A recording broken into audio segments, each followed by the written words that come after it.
It'll be Wednesday when I'm done recording it. And it'll be Wednesday when you get the chance to listen to it. So, makes sense. But we'll get you informed on what happened in the Major League Baseball All-Star Game, as well as how the Home Run Derby last night played out, which is just, man, it's an awesome event and so fun and entertaining to watch. Maybe one of the best All-Star weekend events that there is. Food for thought, maybe.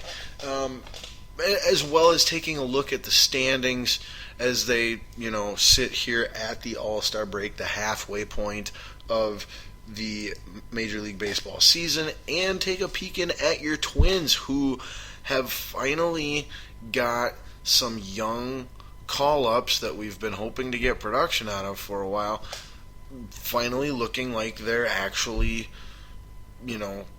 capable of contributing from time to time, if not most of the time, dare I say. Knock on wood. There, I did actually. Including, to my great surprise, this week's American League Player of the Week, the final week before the final week of the regular season before the All-Star break, the American League Player of the Week was Kenny Vargas, recently called up, first baseman / DH for my and possibly your Minnesota Twins. So plenty of baseball to get caught up on and discuss as well. We have plenty of news in the world of basketball, in the NBA. It has been free agency frenzy since the last time that we talked sports, so I will be doing everything I can to get you caught up on who all went to new teams, who re-signed big deals to stay with teams. Of course, the Kevin Durant story, leaving Oklahoma City Thunder via free agency to go to the Golden State Warriors. I didn't see him leaving, and if in the event that he did leave, I saw it as a less than 1% chance that he would go to the Golden State Warriors. They made the necessary moves to free up just enough cap room. It's a 2-year deal, but make no mistake, one thing we're going to reiterate when going through the list of names and the contracts that they've signed is you are seeing tons and tons of 2-year contracts that have been signed in this free agent period in the NBA. Make no mistake about it, those are 1-year contracts with a player option for the second year, and almost all of them have no intent of taking that player option. They want to opt out and re-sign a new contract again next season when there is expected to be even more of a spending and cap increase than there was this year, which this season saw a big jump in the amount of money that teams had to spend on players. So when we see all these, again, just when we're talking the free agency here in the NBA and we see all these 2-year deals, they're really 1-year deals, and the player plans to opt out and then test free agency again next year when teams can spend even more money. But in the event that the salary cap doesn't go up to the extent that it's expected, which is possible, and also in the event that they underperform and reduce their market value, that is why the second-year option is in for them. But they are, in all realities, 1-year contracts when we're talking about the new 2-year deals in the NBA free agency. So lots of basketball to discuss, just a little tiny bit of hockey we will sneak in there. The big name free agent signing of the offseason. I can't even finish that sentence without laughing. For my and possibly your Minnesota Wild one, Eric Staal. We will discuss briefly my thoughts and just the general consensus, or the feeling I have of the pulse of Wild Nation here in regards to what the Wild have done this off season. We will be discussing just a tiny bit of football. Training camp is just like a week or two away from starting, so we can, the official start of NFL football season is just right around the corner. It means fantasy football drafts. It just, oh boy, it's just such a great time of year. It's like Christmas in the summer. So, and some big news of my own as well that, like I said, I'll maybe fill you in a little bit on. So we'll squeeze in a tiny bit of football as well as a tiny bit of hockey. We will have to talk some tennis. Too bad if you don't like that. I do. Personally, I am a tennis fan, both playing and watching and following professional tennis. The Wimbledon major tournament. It's the Masters. Okay, if you were to compare tennis and its majors and its season to the PGA and its majors and its season, Wimbledon is the equivalent of the Masters, as far as the tennis world to the golf world. And the Wimbledon tournament concluded here this past weekend on Saturday and Sunday. I will let you know who won the doubles men's and women's championships, who won the singles men's and women's championships, and my thoughts kind of on how things played out there. We've also got a brief soccer championship to discuss in the UEFA as they crowned their champion here just the other day. We've got PGA golf to preview with the British Open, or just simply the Open if you're British or from anywhere in the UK. Or Europe, or I don't know, I guess, how far that reach really is. But we've got that to preview and discuss a little bit here on the show, as well as some WNBA Minnesota Lynx regular season, checking up on their standings, as well as their, I guess you could say, controversial story that played out at their most recent game here the other night in Minneapolis, Minnesota at Target Center. So that is, wow, hoofda. Can tell I missed this. I'm running long-winded. All right. But anyway, that's what we're all going to be talking about on the show, and if I don't single it out later, then you're just going to have to consider what I talked about it now to be its inclusion. But anyway, let's not dilly-dally. Let us stop with the tomfoolery, okay? And let us get to our hit opening segment here on the show. Say it with me, ladies and gentlemen. No countdown. Balls on fire. What has got me? Yours truly, Scotty Ball, the most on fire, the most fired up, the most heated up, whether it be positively or negatively. What's got my blood boiling and pumping more than any other story in the sports world. And quite honestly, for just up until a day or two ago, I thought for sure it was going to start with the Kevin Durant's decision to go to the Golden State Warriors, or everything that revolved before, during, and after UFC 200 in the world of UFC mixed martial arts.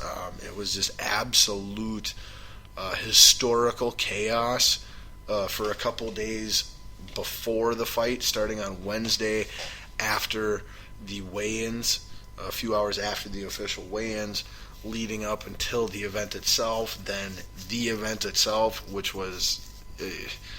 I loved watching it, had an immensely great time, enjoyed it, thought it was a really quality pay-per-view with tons of great matches. Not all of them were super entertaining and amazing, but being someone who's not just a casual MMA fan, but someone who does have a little bit more education in the subtleties and understanding all of what I'm seeing going on when, for example, my wife, who's as casual as it gets, sits there and watches it and stares at it and goes, they're just laying there. It's like, no, they're not. But, I could have swore it was going to be one of those two leading off the show. But lo and behold, we had, I'm going to dodge that one. We had a surprise sleeper entry emerge here at the last minute. And to be quite truthful, and just to stay honest with myself and with, what the whole concept behind this segment of the show is about, what I am most on fire, balls on fire this week, is starting in the world of basketball, but not the NBA. the WNBA, specifically with what transpired just the other day at Target Center for a home Minnesota Lynx game. Now, the game that we're going to be talking about took place on Saturday in Minnesota. And of course, if you've been following the news the last week or two, how can you not? You are aware of the shootings, the fatal shootings, I should say, down in Baton Rouge and close to where I live, just some 90 minutes east down the interstate in Falcon Heights, Minnesota here, as well as the tragedy regarding the protesters and the police officers of the Dallas Police Department down in Dallas. So the Lynx are playing their game on Saturday in Minnesota, where one of the incidents, one of the three tragedies that I just referenced took place. They're playing their game on Saturday, and they chose to all walk out onto the court wearing T-shirts that they had all agreed upon. Nobody was forced to wear them. They all approved this and said, we want to make this message. Okay. And so the T-shirts on the front say, and I quote, I have a picture of it right in front of me, "Change starts with us," is the big statement across the chest. And then across the bottom, it says the words, "Justice and accountability." That is exactly what it says on the front. Then on the back, there are 4 lines of text in chronological order, basically, of, kind of how things are playing out, too. It says Philando, well, no, never mind, scratch that, it's not in chronological order, excuse me. But it says Philando Castile, who was the man shot here in Minnesota, in Falcon Heights, and then underneath that it says Alton Sterling, the man shot in Baton Rouge, and then under that it has the star emblem logo of the Dallas Police Department, and then under that it has Black Lives Matter. All 4 groups involved in the tragedies that took place over the past week or so. Well, I thought that was a fairly, that was the first part of the story I saw, and when I first saw that, I thought, I like that. That's actually a pretty safe and classy and, not excluding anybody or being anti-anybody, the statement to make. I liked it. I thought it was fairly political correct and fairly accurate and fairly productive about it being an everyone problem, and what the two sides both have in common of what they seek as goals for change, and then listing everyone who was negatively impacted as specifically as they could on the back of the T-shirt, and paying respect to all the victims. But now here, that obviously that doesn't have me fired up, other than what I'm fired up about what's going on in our country, as well as the world. But here's where it becomes a story, and it has me even more than fired up. It has me outraged to a point, and just, I don't know. But so anyway, here's the twist on the story. There were 4 off-duty, because they weren't, on duty as police officers. They weren't on duty policing.